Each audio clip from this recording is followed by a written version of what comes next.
How's it going, everyone? My name is Marcus Zor, and I am the founder of DeFiHop.com. So you want to get into it, Mac, or Yeah, let's get into it. So, like you had a very interesting story. How did you get into crypto? Like, why? Because you don't have a tech background, I don't think, right? Or how did you even want to get into this?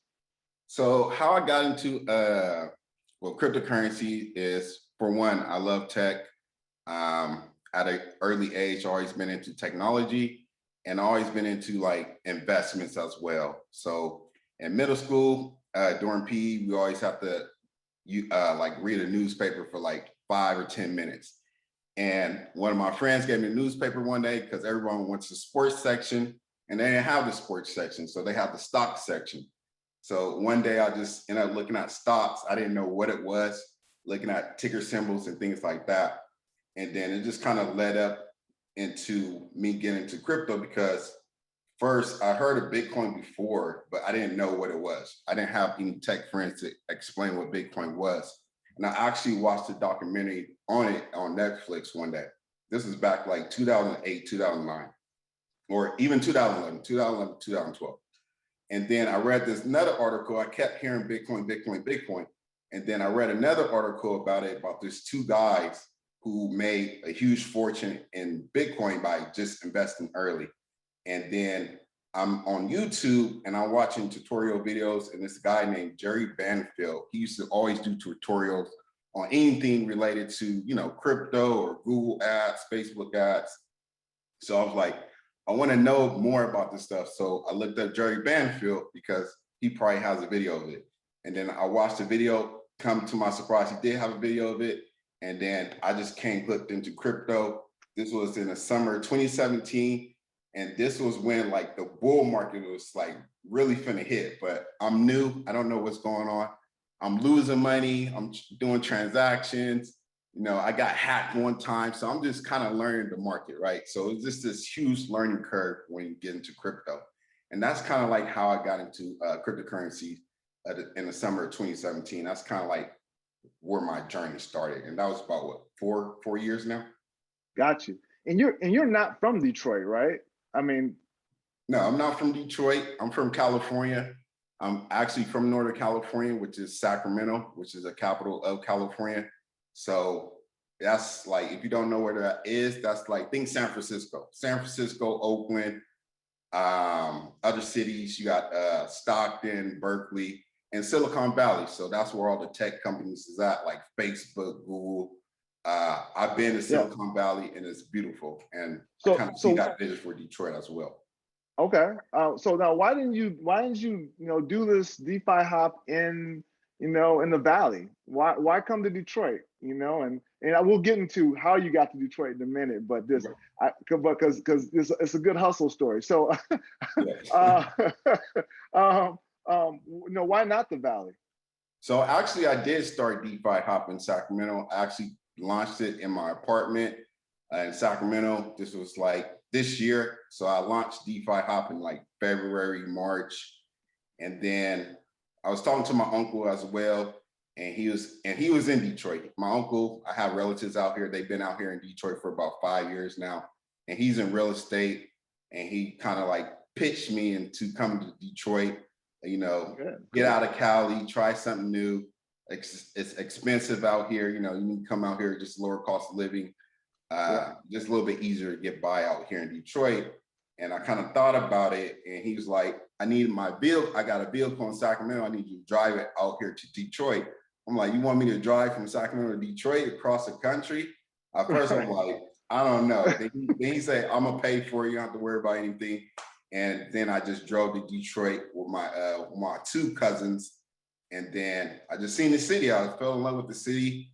I know the city of Detroit have a lot of history, especially with Henry Ford powering America. So Detroit has a lot of respect.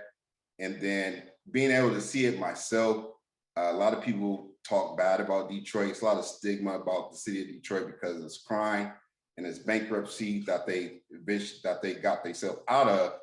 And just kind of wanted to see it myself, and it's like completely opposite of what the media paints about the city of Detroit. Good. That's interesting. And I hear that a lot, you know. So let's jump into like, you know, DeFi Hop. Like, why did you think the market needed DeFi Hop? And first, kind of explain what DeFi Hop is Okay. for everybody else. Okay, so DeFi Hop is basically a cryptocurrency data aggregator website.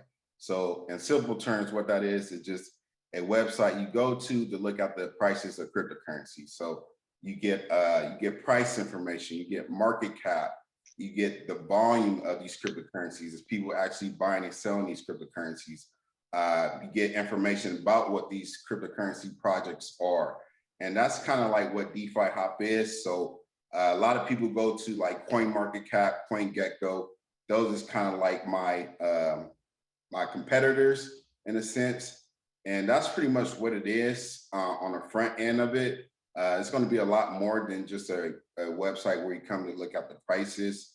It is live. It is a working product. It's, you can check it out. Go to DeFiHop.com, and I think you guys will definitely enjoy it. And the reason why I developed DeFi Hop was because, for one, I used to make YouTube videos about my experience back in 2017 about Bitcoin, about my mistakes I was making. And I got a lot of people who was watching my videos, and I felt like, you know, I was kind of still being on the sidelines. And I was like, I got to do more. I really want to get involved.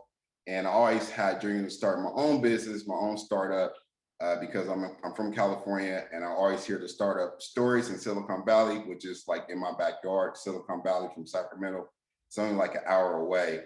So I was like, man, this is my opportunity to really build something. So I thought of DeFi Hop because it was a place that people still need to get information. And the problem with CoinGecko and market cap is that it's still kind of hard to understand as far as you look at the projects on what they're talking about. So I just kind of wanted to dumb it down a little bit more than what CoinMarketCap and CoinGecko would do. Got it. And when we were talking, you kind of talked about like adding some other features to it as well, right? That will allow people to do, you know, understand the whole concept of staking and things of that nature. Maybe explain like what the future kind of is for DeFi Hop, and you know where you plan to take it from here. Okay, so the future for DeFi Hop is to, definitely conceive the startup based in Detroit. I'm looking to definitely hire a team, get funding. The future roadmap for DeFi Hop, like I said, is just not a place where you could look at prices. Also offering, I offer portfolio analytics. So that is live as well. So you go to portfolio analytics. There's a link on the top of the website, and you create a portfolio. And when you create a portfolio, you're kind of like not using real money. It's fake money, it's live, and you can track your performance based on based on your entry points. So if you buy Bitcoin at $12,000, and then it goes up $13,000, you made a profit of $1,000. You can see that in your analytics on your portfolio. Just as far as for traders as well, if you're not a trader, that's okay. You could get in the buy and hold strategy. I know you guys are going to be talking about that later. And you can also, you could track this stuff live instead of you going into this market not knowing what this is and losing real money. Because if you invest in this market, this is real money. This is live, and it's real volatile because it's a new market. The market cap is at $2.2 trillion. It's a lot of growth opportunities. This market still, a lot of people think it's too late, but it's not. We're still early with the early adopters. And it's just, that's one thing you could do on DeFi Hop. Staking, all staking is that you hold your cryptocurrency in a wallet and you get a return. So think of it as going to your bank and you put your money in a bank account and you earn a return, right? The APYs on it is low because the banks have huge overhead. So the APYs might be as low as 0.15 or 1%. But with cryptocurrencies, the APYs is a lot higher, like 3% or even up as high as 30% because of the low overhead. And that's what DeFi Hop is trying to expand into, is staking, People could create their portfolios, get practice without using real money and things like that. And just trying to expand it beyond just looking at prices. And one last question is, the whole concept of simulating, your buys through DeFi Hop is, I think is going to be beneficial, especially for the African American community who are still kind of, again, us on the call are probably early adopters, as you stated, but for the rest of the folks, I think they get a little concerned. So I think that your product, as it evolves, as we get more African Americans in the space, your product can grow. You can grow with them, right? And they can grow with you. And then obviously, as you provide more other services, obviously they can start leveraging those services. So I'm excited for you, man. I think what you're doing is dope. As soon as I heard about it, and I was like, oh, this is a Black brother. I was like, oh yeah, I gotta put him up on here, because if you look at really what we're doing here is just trying to get people to understand that people that look like us are doing this, are in this marketplace. I don't want people to feel alone, right? Because it can get lonely out there if you don't have a set of people. Because you mentioned earlier, like, you really didn't have a lot of people that you talked to around, crypto. And for me, when I got into software development and technology, it wasn't nobody. None of my boys on the block was like, "Yo, let's go in and let's program something." They were like, "Let's go play football." So I think you building a tool that will help people feel like they're more inclusive and there's other people that look like them in this space is great. So I appreciate you, good brother, for coming on, and this has been great. So thanks, I appreciate it. Talk to you soon. You too. Right. You guys have a great day. All right, take care. All right, so that was Marcus. Hopefully you found some value in that conversation. I thought he is a fantastic brother when I talked to him. So anyway, so moving on, and some of the things he talked about, if you don't understand all of them right now, you will, as the speakers, the 1 o'clock and the 2:30 sessions, you will talk more in detail about some of the things that he talked about. So now I'm going to invite Mr. Brandon Cooper to the stage. Hey, Brandon, how are you? How's it going? Doing well. Good, man. Good to see you, man. Likewise, man. So man, I'm so intrigued about your story. First of all, I don't even know like how to say your company name. Like, don't be mad at me. Like I just spelled out the letters. So how do you say it? No worries. We get it all the time. It's aphid. Aphid. Okay. Yes. Got you. And so we wanted to have you on here. Number one is because obviously doing a cryptocurrency workshop in Detroit, having someone that is a CEO of their own company that's based off blockchain technology just made sense. So I wanted first, first off, what does your company do? Yeah, aphid, we're a fintech company. We specialize in automation solutions. We've invented a way for people to make money from digital bots that work for us like employees. So what that means in essence is we're used to trading time for money, meaning, we go to a job, we clock in, we clock out, and then we wait 2 weeks to get a paycheck. But this is a very horse and buggy type of way to get paid. And you're losing time with family and friends because you have to be at work. And we all know by the time you get home, cook dinner and help them kids with homework or whatever it may be, your day is already over. And we repeat this stupid cycle 5-6 days, some people 7 days a week. So for me, I was working at Apple when they were working me like a dog. And I was sitting there at my computer and I said, man, I wish I could just clone myself and have a digital version of me doing chat support and hardware, software support, but I still got paid for it. I could be at the beach and my digital robots were making me money. So all right. So when you told somebody this idea, were they like, man, you crazy as hell? Did they say that? Yeah, you're crazy. You're crazy. You're nuts. My quote is though, what's an iPhone to a caveman, right? Until Yeah. you see it, it's hard to fathom. Yeah.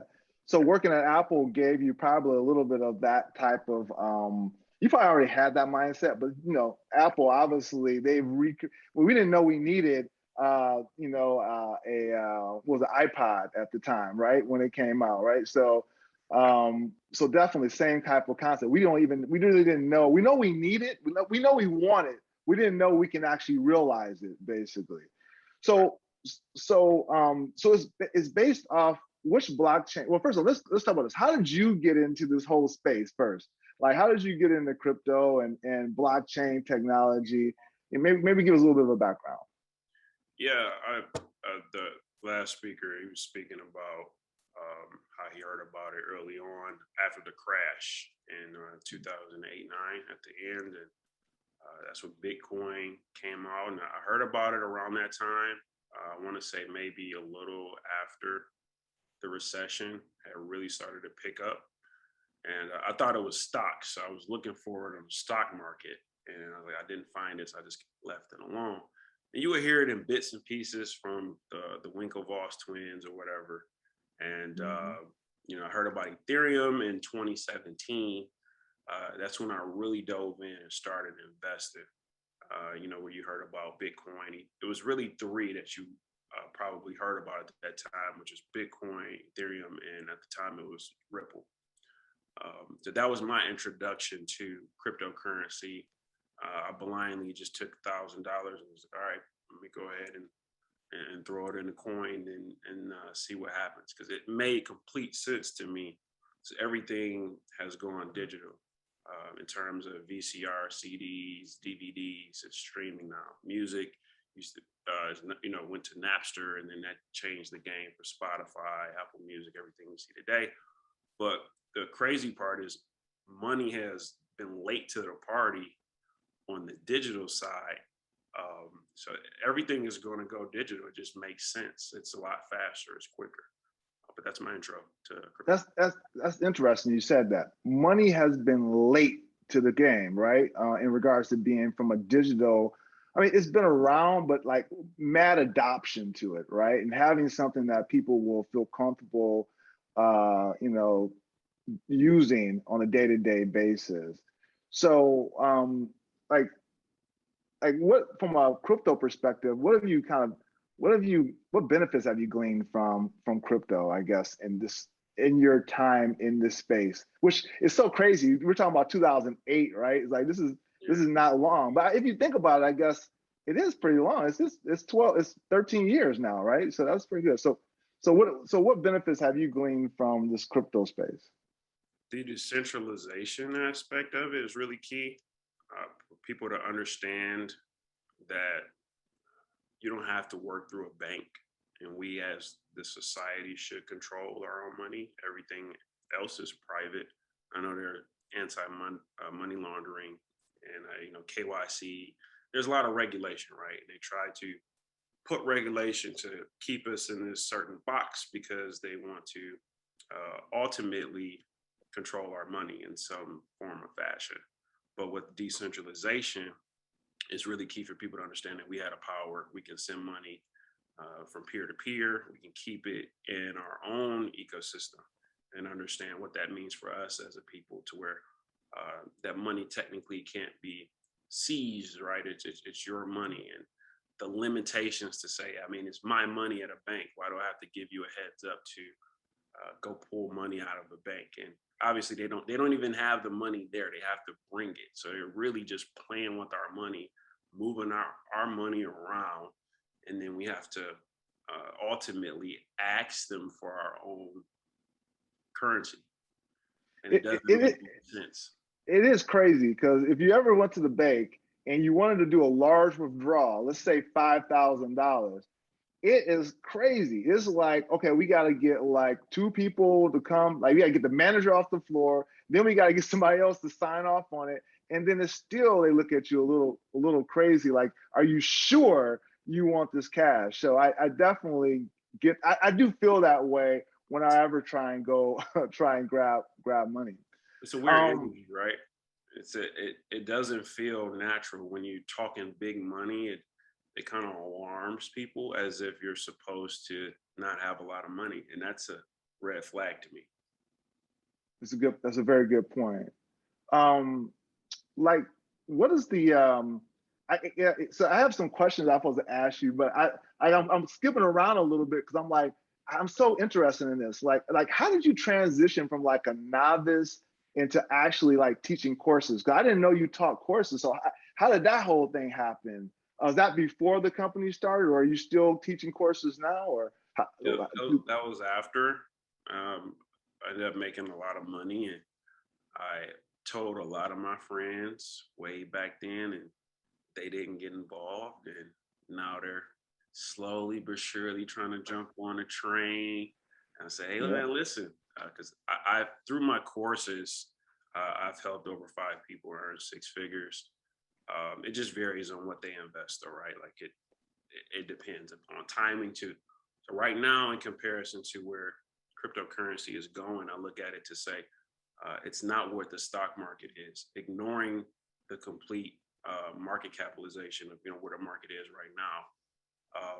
You have to look at it and say, in the future, when crypto becomes what stocks is, and all of these stocks are $88 and $100 a pop, $500 a pop, and I'm able to get some of these at 12 cent, 18 cent, 35 cent, $1, 53, right? Whatever it may be, you can load your bags up and then you can sit on it and not touch it. I really compare this to Microsoft and Apple, and these companies were going public a long time ago, and they were creating the internet. Blockchain and cryptocurrency is the next wave. We're still early. I still deem it to be a toddler, to be honest with you, just because it's very, it isn't user intuitive when it comes to cryptocurrency. With the enter the address and add the memo tag, and it's not, hasn't been simplified yet. Coinbase has done a great job of leading people into that, but it's still early because it's too geeky. And when it has to be for the everyday person, it's going to have to be simplified. But yeah, no, I teach my courses, and I have different packages for different people and different budgets, and help them. My goal is to share, right? I don't want to make a lot of money and my friends are looking at me crazy and they're buying Jordans, and one of my say guy here is super sneakerhead, but they're buying all these shoes and I'm buying crypto. It's like it's gonna sting later on. Sting from the fact that they're going to wish they would have bought early, right? And versus comparing to the price of those shoes going up versus the price of the cryptocurrency that it could be buying, it's going to obviously outweigh it, right? Quickly. So like I don't know, share a little bit more about the audience, about your company. I guess I just want to know more about that. And how are you leveraging the blockchain, and first of all, like what blockchain are you using? And then how are you leveraging cryptocurrency as well inside of the business?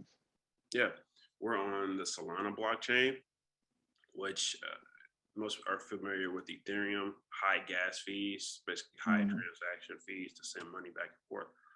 Solana is a lot faster as well, where Ethereum doesn't process that many transactions a second. I believe it's 15 transactions a second or so.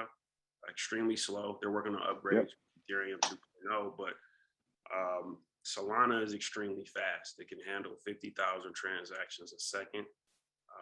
It topped out at about 65,000 transactions a second, and the fees are extremely low.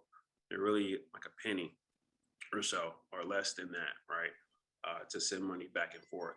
So speed is really, really important for Solana, and then how many transactions can happen at a second in terms of that comparison and speed.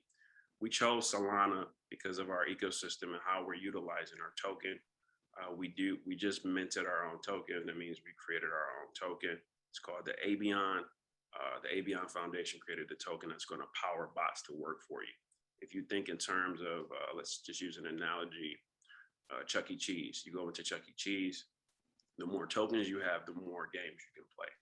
And depending on how well that game goes, whether it does well or it doesn't, you get a certain amount of tickets back to give you a prize. So what aphid is doing is saying, okay, you become what's called a controller. You're a robot controller, a digital robot controller. And you go into this marketplace and choose the different games, which is the plugins. You choose the plugins that you want to use to try to make you money or save you time. The way that you might want to make money may be through automated trading. So you would use these tokens to power actions. Every time an action happens, it just takes a small little chunk of your token. Same as Chuck E. Cheese. In order to play the game, it just needs a token, right? So the developer sets what that price is for every single action. So they'll say, okay, well, you can install my plugin, but every time you summon my bot, I want 10 cents of ABN for every automated action. And then you can gauge it from there to say, okay, well, I'm making a good amount of money from this plugin. Let me go ahead and power it up and beef it up anymore. And then if it's the opposite, then you say, okay, well, this plugin didn't really work that well. Let me look for some other ones that are gonna do well for me. So it's the plugin architecture that you would have like in, different, I'm trying to think of a good, we're all developers, I guess. Some people are developers here. I ain't gonna say everybody's a developer, but like, I look at Visual Studio or Atom, they all kind of have this little plugin architecture. In what you're describing is basically your platform provides this plugin architecture that people can build different automated tasks or bots to do these automated tasks. And the way you pay for them is the token that you've created. Did I get it right? Yep, okay. That's correct. That's correct. Yep, the token, the ABN, and the name of the bots are called A-clones and A-clones, and then the token is called ABN. Okay, got it. So this is dope because the other speaker at the 2:30 session, he is all on Solana. He's been ringing my ear on Solana, and I've been ignoring him. Like I am like the lagger in my little group.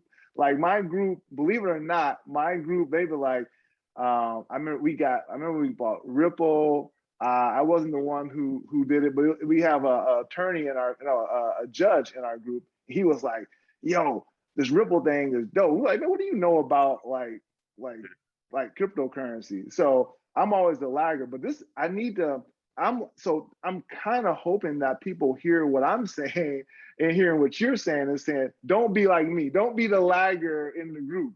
Because what you're saying here, you sound like you've picked a very powerful blockchain to build your company on top of, and also you've created a unique,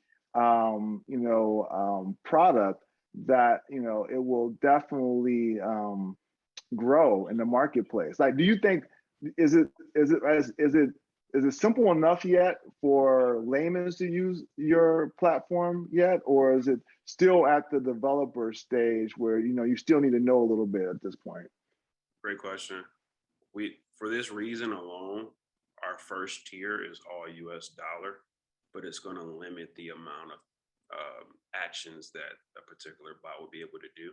So it doesn't require any crypto. For instance, they'll have one bot and it'll say, your bot can be summoned out X amount of times a day, and then we cap you out. This is just to walk them into the ecosystem so they understand how the crypto part works. And when they're ready to be a pro, they'll upgrade to pro and then use the tokens to power out.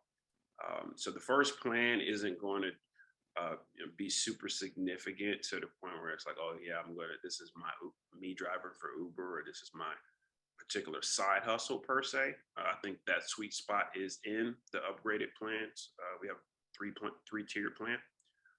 So if you want to be a master bot runner, you would pick the highest plan that has more bots and more plugin access. But it'll integrate into the Solana wallets because we're on Solana. So you would just connect that wallet once it's available with the tokens. It'll show how many ABN that you have, and you're ready to power it out to the plugins. And the plugins are all like, you have a bunch of developers that have built different plugins, right? So I can do you have an example, like one plugin, for example, that like, you know, a layman can use to start off? Yeah, we as aphid are creating a proof of concept. Okay. I don't know if you've ever seen a virtual assistant on a website. Yeah, yeah, like a little chat thing that comes up and asks what do you know, what questions you have, that type of thing. Yeah, it's Okay. it's a virtual assistant. It's the chat bot. You click it and you can talk to it and it has the conversation. We've developed a concept. The name of our plugin is called annexing. It's called Annex, which allows your bot to be summoned out to those websites in our network. So we as aphid would go to business A that sells certain products. And then once they say, okay, yeah, we're going to use your chatbot system, aphid, perfect. We say, if the robot gets stuck, we have MaxBot that's available to be summoned to your website to add additional human input and takeover as a subject matter expertise to help increase that sale. So now that customer can tip you just like DoorDash. I mean, imagine you're sitting watching the NFL game tomorrow and your phone is dinging off because your robot just made a sale on website A and you didn't do anything. Our goal is to utilize machine learning to where the bots get smarter over time to where the human takeover will be limited, where you'll be spending about, you know, as we evolve, you'll be spending at least a half an hour a week on nurturing your bot, making it smarter for you. It's really a game changer. It allows us to be ubiquitous. It allows us to have 30 versions of ourselves, for example, working at one time, opposed to go to work, come home. No, I love it, man. You know, that's what I always try to figure out. How can I make money while I'm asleep? Basically, is where it comes down to, right? Yeah. So it's Got just it. chatbot initiated. If they in the window help make that sale, you get a commission from it. So if a person adds a refrigerator based upon your bot saying, hey, do you want a refrigerator? Hey, do you want this particular t-shirt? Or I recommend these black Nike shoes. And if they check out, you get a commission at the end of the day. Got it. Okay, so it's going to be, so you're going to have some bots that's going to be very, depending on who's building these bots, some are going to be very industry specific that understand certain industries. One maybe retail, you know, one's going to be whatever other different markets that you plan to be able to focus on. That's cool. So let me ask this other question, and we're going to finish up with this one, and then maybe take some questions from folks. Like, what does your family think? This is exciting. Like, I don't know too many Black folks that's doing this. So, like, what, like, do they even understand what you're doing? Like, do you have folks in your family that get it, or are you still having the, when you go to, like, you know, dinner, Sunday dinner or whatever, you know, people are still like, what do you do again? Or you know, where are people at in this? To be completely honest, the people that are around me the most, they understand it, but in terms of my general friends, and it's a little more out of this planet for them to be honest with you. I think they get, you know, they understand the concept and they get it, but when they do get it, they're gonna get it, right. They're gonna, when they use the app and they're using it themselves, it's gonna really hit home to say, okay, Yeah. this is Nikola Tesla, this is Elon Musk. It's a game changer. Yep. It's something new, and it's hard to innovate at this particular state. And robotic process automation isn't anything new, but this particular concept in terms of disrupting the 9 to 5, it is a game changer. So I do feel like I'm on an island by myself sometimes, but it's okay. It comes with the territory. Yeah, no, it's dope. It's dope. So we're gonna open it up for questions. People, I know Jessica is manning the chat window, and we'll see what questions we get from folks. Let's see here. Okay. So if you have any questions, I got a bunch of questions, so I'm gonna keep asking you a couple questions too. Some people pop in for a second. Like you moved you're from Detroit though, and you moved to LA with for the company. Like, is it a reason why was it just more resources out there? What was the reason for moving from the D? Yeah, I left after Michigan State, I moved to Atlanta. I lived in Atlanta for 11 years. And then Okay. from Atlanta, I moved to LA. But California is the mecca for tech. It's ultimately Silicon Valley. It is in LA, but I strategically chose Los Angeles for, it's more of a staycation, but the market penetration is wide open in terms of tech.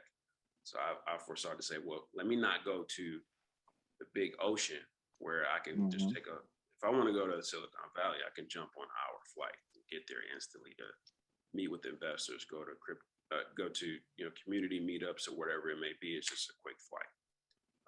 But yeah, Los Angeles allows me to still have a good balance and a better nightlife too, or just things to do. So I just chose that opportunity to go there. Detroit is great. I'm from here, but it's a lot of resources that I can go out there in LA to bring back to the city. What do you like? Is it because there's a couple of startups from Detroit that's out there now, right? So I can't think of the name of the company. I can't think of the name of the company, but what do you Play VS? Yeah, Play VS. Yes, yeah. So Lane Fernando's company. Yes. I couldn't think of it. I was Googling it on the side here, trying to remember what it was. Because listening to him and what he's doing, it seems like there's also, I've worked with some of the folks trying to do like this type of Detroit Black tech, but do it in LA. It seems to be a large set of Black folks out there in the software development space as well. Have you noticed that as well, or not? Not really. I honestly haven't. People Okay. from the city, from where I've been networking, LA is a pretty good melting pot. I just haven't met too many people in tech from home, or as we say, the crib. Well, I'm talking about like people that's in LA, like Black people in LA. Is that what you mean? Like you haven't met? Oh, yeah. Okay, got it. Yeah. Okay. All right. So we got a question from Jonathan Rhodes. So as an investor, you feel more comfortable investing in an industry when you understand the internal and external factors that affects performance or ROI. What determines how well a cryptocurrency performs? I don't know if you want to take a stab at that. Go for it. Ultimately, I would deem this to be a recipe, right? If there isn't one or the other, I think it could be a good combination. But for instance, look at Doge. So Doge is a popularity contest where people got into it and it started as a joke. And Elon Musk obviously has the highest influence for people in tech. So he put it out and the popularity contest got it listed on exchanges really, really easily because everyone's talking about it. I assume people are going to start putting it in their stores and accepting it as a currency when they have the opportunity to. That's the popularity contest aspect on how well it performs. So it's increasing the liquidity. Then, in my opinion, what I look for as an investor, not financial advice, but how I invest in cryptocurrencies is based upon use case. So how are they using this particular token? If it's just a hype coin, it has a higher probability of fizzling out, extremely easy. But if you look at use case or utility, or what you hear in the industry means, how is that particular organization or coin being used in the market? For example, as you mentioned, Ripple or XRP, XRP is a bridge asset between banks. It takes on average 3 to 5 days for a bank to send money from bank A to bank B. And during that time, there's delays and it's extremely expensive. But with XRP, they can bridge the money and settle it within 3 to 5 seconds, opposed to 3 to 5 days. So we're talking trillions of dollars being moved every single day. And if XRP were to be used as a bridge asset, the liquidity is extremely high. So that the liquidity is a big piece. Like how many exchanges is it listed on where people can go buy it? That increases the chances of people being able to use it. Some people have Coinbase, right, or Robinhood. that makes it easier for the everyday person to go grab it, makes it more accessible, right? So liquidity is extremely key. And then the supply, if a particular crypto has a huge supply, you're really not, I'm not going to say you're not going to make a lot of money, but there's no scarcity. There's no supply and demand aspect. Bitcoin is at 40 something thousand right now because there are only 18 million in the market, and their total supply that it can ever have is 21 million.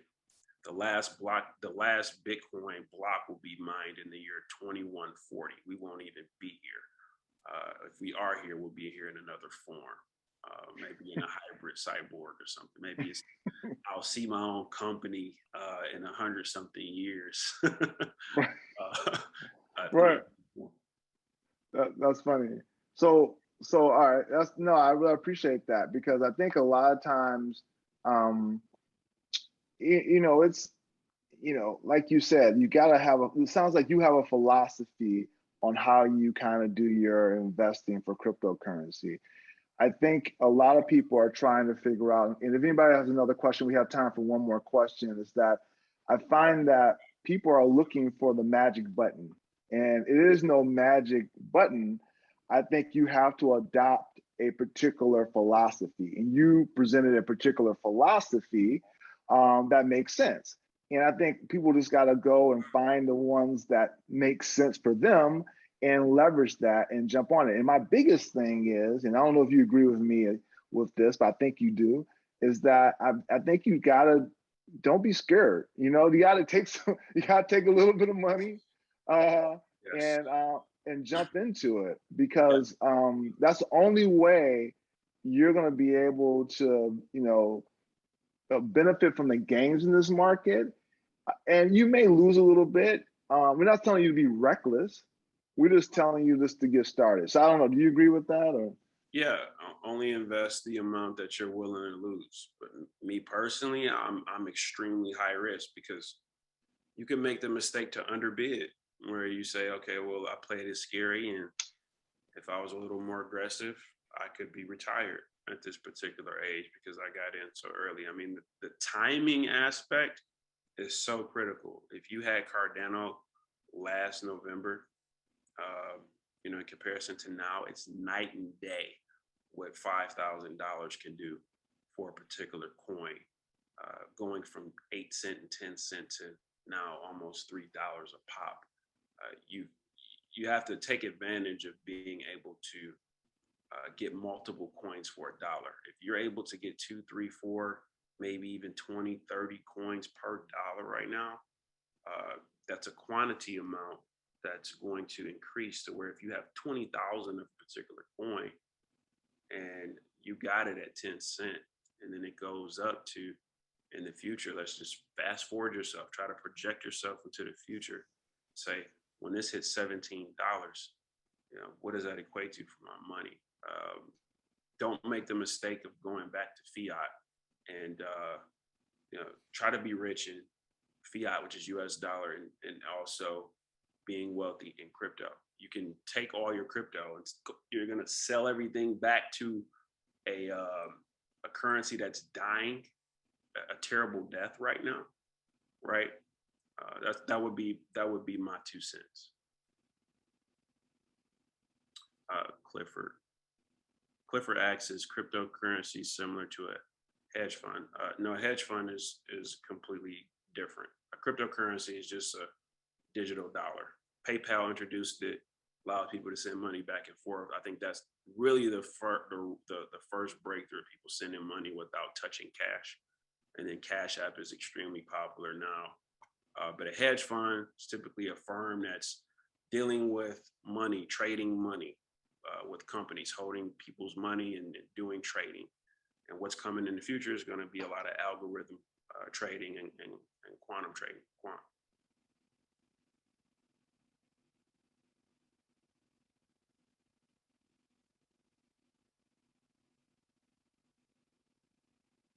Hey, Brandon, just hopping in here. Looks like Mac lost audio. All right, no worries. Let's see. All right, we should be good for a second. I wanted to jump in and see, there was one other question. Did you all get to, just is cryptocurrency similar to a hedge fund? Do you Yeah, I have don't know. familiarity with how hedge funds work, or like similar? Yeah, I don't know if you guys heard me just a second ago, but I can repeat it. Yeah, cryptocurrency is different from a hedge fund itself. A hedge fund is a company firm handling people's money. So they do trading back and forth in the market. They can use certain company stocks and such, but I'm sure it's coming for cryptocurrency. So you would anticipate cryptocurrency to be used, or people are hedging against Bitcoin, right? But they're not the same. Cryptocurrency is just a digital dollar that you don't physically touch. You store them on a device, like if your computer, or you can store it on their hardware wallets that you can buy, where you're just transferring like a USB stick, basically. The money is set into the network itself, and also you can protect it with a passcode. Uh, it's something that does require, the education. As I mentioned, it isn't simplistic to do. I plug. I do have a workshop. I do help people with this. Um, Yeah, what's your info for your workshop? I think I dropped the company site in the chat earlier. yeah, it's machineman.net, just like it sounds, machineman.net. And I have my workshops on there. You just go through there and choose the one that works best for you. The very first plan is really, it's low. It'll just get your whistle wet if you're a complete novice on it. I obviously recommend the highest one, which is 1,000 flat, but this is over 4 years worth of information. And I have the data that shows that all of my clients that are making money, everything depends on the timing of the market and what type of investor you are. I'm not a day-to-day trader. I am, the workshops that I do are for people who are trying to position themselves for the future, to have a great amount of money in the future. But as time goes, the window of opportunity closes even more. So you can't maximize it as well.